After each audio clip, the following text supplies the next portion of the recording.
Hi mga kawapo! Welcome back to my channel. Thank you for watching my first video.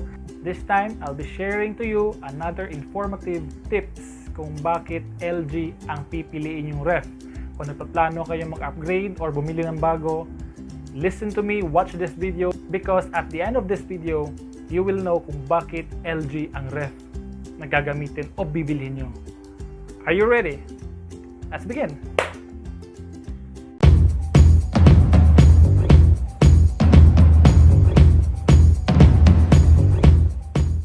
So mga kawapo, ito na yon. The first tip in choosing the right ref is it should have smart inverter compressor feature.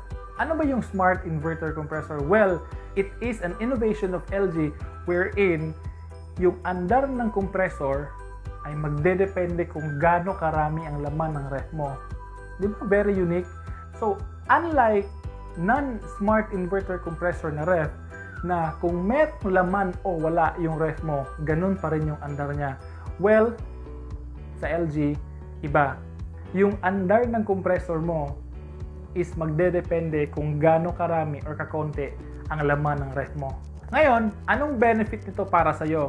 Well, the fact na inverter na siya at dinagdag pa yung smart inverter compressor na feature, mas lalong bababa ang consumption sa kuryente ng ref mo. Ganun katindi. So yun mga kawapo, yun yung first tip. The second one is having a multi-airflow system. Ano ba yung multi-airflow system? Eto mga kawapo ha, ngayon we are in a quarantine period, okay? Minsan lang tayo lumabas ng bahay. So dapat pag nag-grocery or nag-market tayo, pag matagalan talaga ng supply ng goods natin, karne, gulay, or ano pa yan. Yung function ng multi-airflow mga kawapo is dinidistribute niya ang lamig equally, evenly inside your ref. So, para lahat ng sulok ng ref lalamig. Yan yung second unique feature na kailangan yung tingnan pag bibili kayo ng ref. So mga kawapo, yung last at third tip is yung low voltage startability. Ano na naman to? Ito naman yung isang unique feature na LG na kung saan magiging depensa siya sa kadalasang on and off ng kuryente. Halimbawa, madalas yung brownout sa inyo, palagi on and off. Itong low voltage startability, ito yung magiging defense para sa ref mo para hindi siya masira. Kumbaga, it acts as an AVR. So, hindi mo na kailangan bumili pa ng AVR para lang madepensahan yung ref mo because meron ng unique feature sa LG niyan.